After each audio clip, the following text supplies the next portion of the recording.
warm welcome to TV Africa News and thank you for always joining us. This is Africa Today. My name is Najuma Lima, but first are the headlines. Uganda Ethiopia agree to strengthen bilateral ties. Government moves to crack down on unlicensed money lenders. Congo arrests former health minister over missing COVID funds. And in sports, Walia Stars expose cranes in Bahilda. A warm welcome once again. Now the news in detail.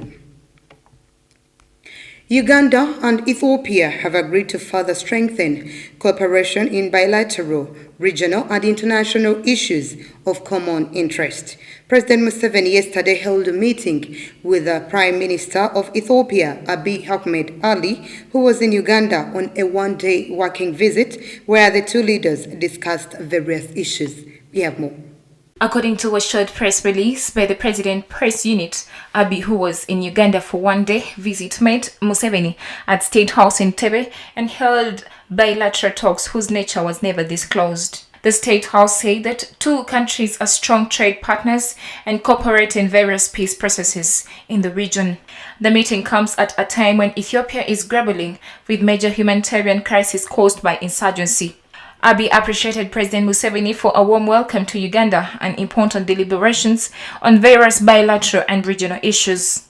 The meeting was attended by Ethiopian Minister Head of Prosperity Party Main Office, Binaf Anduwalem, the State Minister for Foreign Affairs of Ethiopia, Redwan Hussein, and Alemestehe Meseret, Ambassador, Plenipotentiary and Extraordinary to the Republic of Uganda. After the meeting in Entebbe, Abiy moved to Rwanda, where he held talks with President Paul Kagame. Reporting for TV Africa News, Nahawe Kajura. Opposition Forum for Democratic Change has advised government to invest money in intelligence agencies in order to curb the ongoing murders of residents, which are said to be carried out by the so-called machete-wielding men in the Greater Massacre. Nalugo has more. Addressing a news conference at their party headquarters in Najjanankumbi, the FDC deputy party spokesperson John Chikonyogo said the issue of massacre killings has been handled carelessly by security forces, hence asking government to invest money in intelligence in order to curb the ongoing murders of residents. They are not doing their work as they are supposed to do. Why they are not doing it? We have to look at all those options. Are they well facilitated as they used to be those days? Are they well trained for that job? Did we get the good officer, the real good intelligent officers to do the intelligence? Or we just got anybody to do the intelligence when even their intelligence is question marked? So I believe if they are well trained, they are well facilitated, this work they can do it very, very easy. We have ever seen these people doing more serious and complicated work than this one. When this government has just come to power. Chikonyogo asked the Minister of Security, Major General Jim Muhwezi, to use his security techniques and solve the issue of peace and security in Massacre. The way they are handling this thing in Massacre leaves a lot to be desired. So we are appealing to Major General Jim Muhwezi today with the Minister of Security to use his expertise. He cannot lie to me, Chikonyogo, that Jim Muhwezi cannot handle this thing if he wanted. We have ever seen him handling things. Then, when he was Director General of Security and Intelligence, DGIS, he was a senior officer then, after Lieutenant Colonel Jim Muhwezi. By press time, more than 25 people had been killed by the so-called machete-wielding men in Greater Massacre. Nalgo Muyingo, Africa Today. The Uganda Microfinance Regulatory Authority, ABODE, mandated to regulate, license, and supervise all the Tier 4 microfinance institutions and money lenders in Uganda, has announced that it has finalized plans to launch enforcement operations against unlicensed money lenders. Kachanchu reports. In a statement released on Monday by Peter Emong Ojulanga for Uganda Microfinance Regulatory Authority, Executive Director Edith Namugatusubira, he said that the authority learnt of unlicensed individuals conducting money lending business in total disregard of the provisions of the law. The authority, Emong said, has learnt with concern about the mushrooming unlicensed money lenders across the country conducting business in defiance of the sections under the Tier 4 Microfinance Institutions and Money Lending Act 2016 and accompanying regulations. License and supervise all Tier 4 microfinance institutions and money lenders in Uganda. The authority was established by Section 6 of the Tier 4 Microfinance Institutions and Money Lenders Act 2016. UMRA is here today to inform the public about, remind actually the public about the existence of Tier 4, but also sensitize us as the public to comply because there was a reason for why this law is in place. This act applies to all money lenders in the country. It applies to all SACCOs that fall within our, because there's a threshold for SACCOs. It also applies to non-deposit taking microfinance institutions. In other words, let us mark, it does not touch MDIs. It only applies to those who are carrying out microfinance and their institutions. Therefore, they are not deposit taking. So if you don't take savings as a microfinance institutions, you fall under UMRA. And then it also applies to all self-help groups. It has come to our attention that the authority, to the attention of the authority, that all and some unlicensed institutions are conducting money lending business without licenses, without being supervised, and therefore they are violating. And that is actually in total disregard of the provisions of this Tier 4. Section 84 of the Tier 4 Institutions and Money Lenders Act prohibits anyone to conduct money lending business without a license. The illegal money lending companies, he said, are taking advantage of disparate people affected by COVID-19 pandemic to cheat on them. He informed the general public that the authority has finalized plans to launch enforcement operations against all those operating outside the law. Emong advised borrowers to transact business with only licensed money lenders to avoid being arrested. The authority would like to inform the general public, therefore, that Tier 4 Microfinance Institutions Act 2016 is very alive. We want to inform you that we are beginning to crack the whip. And so we are concerned about those mushrooming, so many of those money lenders that are out there doing business in defiance, that we are coming. We don't want you to start saying, oh, we are being followed, we are being followed. We will follow you because it is illegal. And so we ask and request that you report and become licensed, because we are coming, and when we come, you will not be allowed to give further excuses. I just want to inform you, therefore, that when we come, we shall do visits. We are planning to do spot checks. We are planning to do, if you might allow me to use the word arrests, they might occur. There might be some form of prosecution, and it might lead to some closure of businesses. Therefore, we ask the public to take note that they should present themselves for and become compliant with the law. Because the Microfinance Institution and Money Lenders Act applies to money lenders, SACCOs, non-deposit taking microfinance institutions, and self-help groups. Let's take a very quick short break. We will be right back.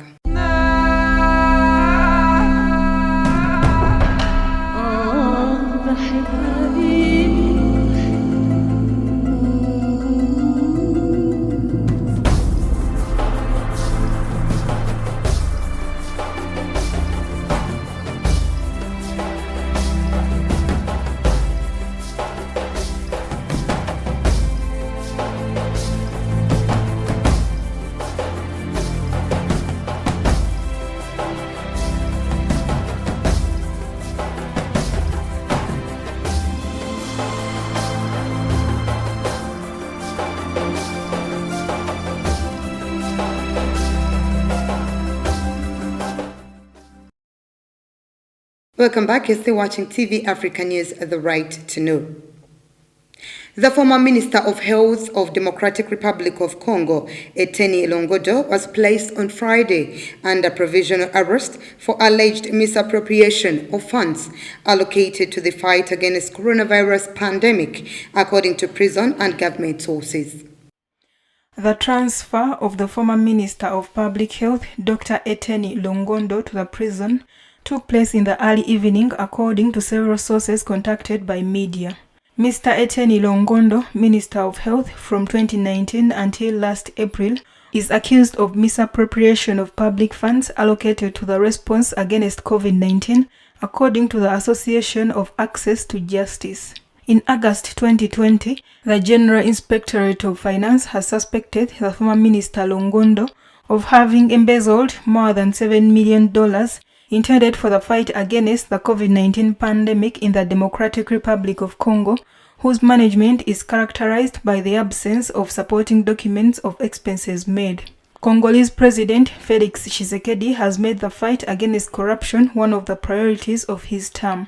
Mr. Longondo is the first executive of the Presidential Party Union for Democracy and Social Progress to be arrested for embezzling public funds.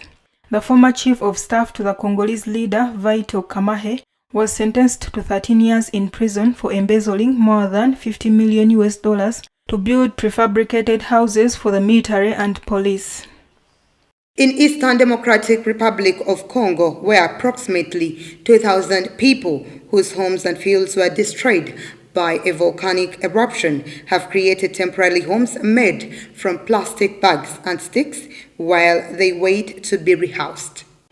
The families who lost everything when Mount Nyiragongo erupted are concerned about the problems they will face in their makeshift accommodation during the rainy season. Sifa Asikoya sleeps in a small makeshift tent with her 2 grandchildren that she has been raising since her daughter died 12 years ago. Even with the government building temporary houses and NGOs helping those affected by the eruption of Nyiragongo, the humanitarian crisis in the region persists. The concern with the rainy season is not just about the lack of housing, but also about the increase of diseases during that period. Tens of thousands of people left the city of Goma and the surrounding regions when Mount Nyiragongo erupted on 22nd May 2021.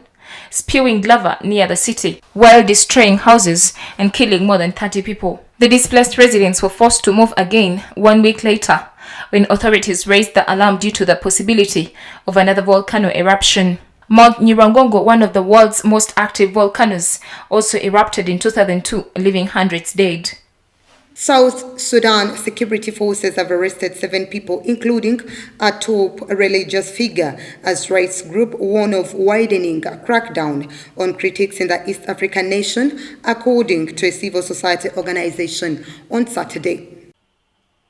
The arrests, which police denied, came ahead of planned nationwide protests organized by People's Coalition for Civil Action, which has called for the country's leadership to step down. They were detained because of alleged links with PCCA, according to James David Kolok, chairperson of the South Sudan Civil Society Forum. 4 activists were picked up on Friday in the northwestern town of Wau, while 2 others were taken into custody, along with a bishop in the southwestern city of Yei on Wednesday. He said that the authorities are accusing both the activists and the bishop of having possession of information that is attributed to the PCCA coalition.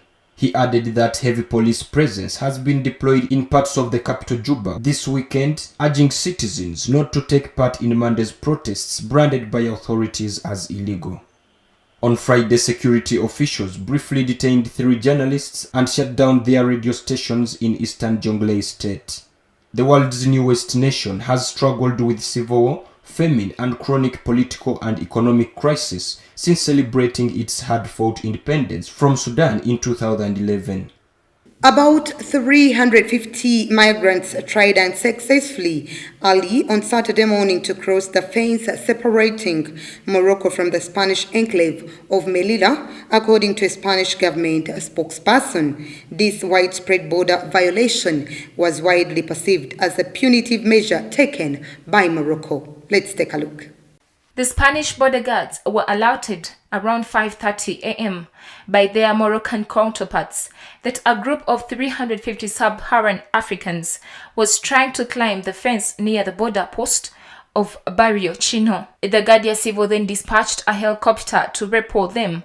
The spokesperson continued saying, without providing further details, that no one has managed to cross. He added that another group of more than 300 people tried to enter Melilla on 20th August, but again none succeeded. 3 days earlier, more than 50 of the 150 migrants who stormed the fence managed to enter the Spanish territory. And on July 22nd, more than 230 entered Melilla in one of the largest influxes in recent years. The influx occurred during a diplomatic crisis between Spain and Morocco, with Madrid angering Rabat by allowing a Western Saharan separatist leader to be admitted to a Spanish hospital. Let's once again take a very quick short break. We will be right back.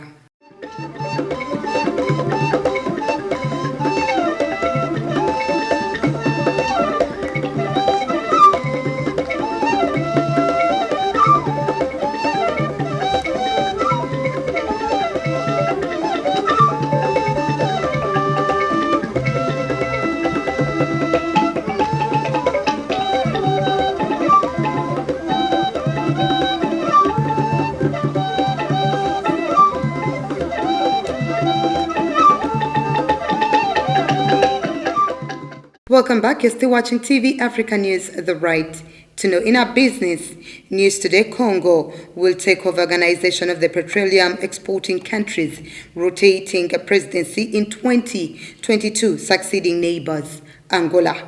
The oil cartel's Secretary General Mohamed Bakindo was in the Central African country this week, where he met with the country's leaders.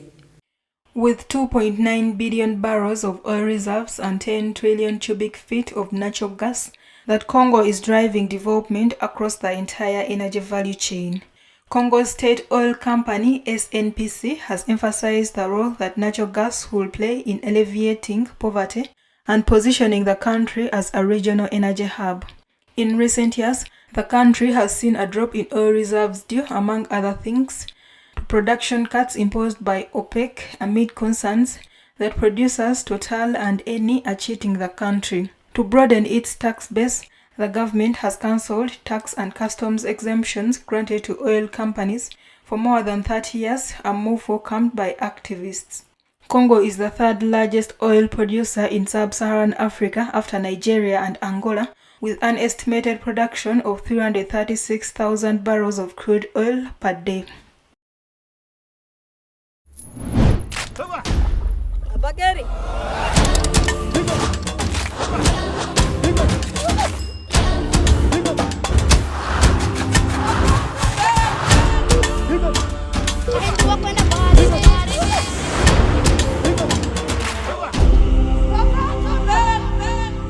In our health news today, African leaders attending a summit in Germany renewed calls for COVID-19 vaccine patent waivers, saying the decision would allow countries access to affordable jabs.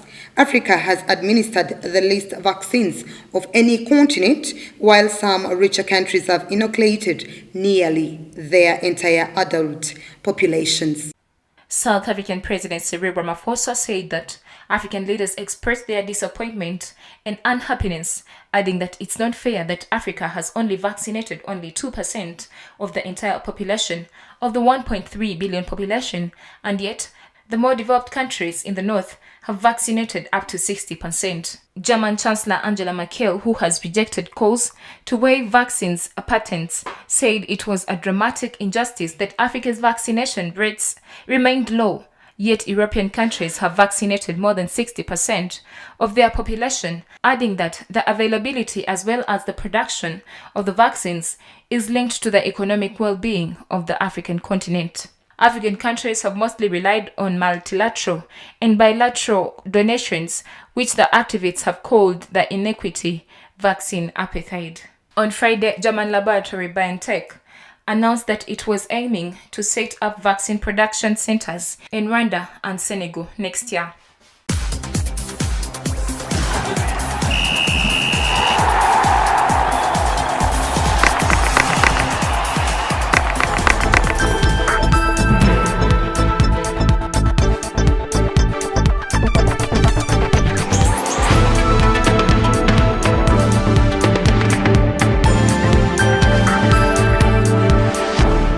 In our sports and news today, Uganda Cranes fell 2-1 to Ethiopia during the international friendly match played at Bahilda Stadium on Sunday, 29th August 2021. Kachanchu reports. Ethiopian Nasri Abeka gave the dominant home side an early lead in the 11th minute, finishing past goalkeeper Isma Watenga. Abelieleo doubled the lead 9 minutes into the second half as they carried on the huge chunk of ball possession from the first half. Second half substitute Yunus Sentamu pulled the goal back for the visitors with the long-range decent effort from 30 yards past goalkeeper Fasil Gebremichael. Sentamu had replaced Abdulumala at the onset of the second half. The other two substitutes made as the final stanza kicked off were St. George Bond goalkeeper Charles Lukwago for Isma Watenga and Ibrahim Oriti for debutant Enoka Walusimbi. Young Africans midfielder Khalid Aucho later paved way for youngster Bobos Biaruhanga on the 63rd minute. Captain Emmanuel Arnold Okwi was withdrawn for Richard Basangwa in the 69th minute as URA captain Shafik Kuchikajimu replaced SuperSport United midfielder Moses Waiswa with 5 minutes to play. Head coach Milutini Michos Rejovic was delighted for the test from Ethiopia ahead of the FIFA World Cup qualifiers against Kenya and Mali. Now, before we end our news bulletin today, let's take a recap of our top stories. Uganda Ethiopia agree to strengthen bilateral ties. Government moves to crack down on unlicensed money lenders. Congo arrests former health minister over missing COVID funds. And in sports, Walia Stars expose cranes in Bahilda. That was the news. Thank you for always keeping it TV Africa. Please do stay tuned. More programming coming your way.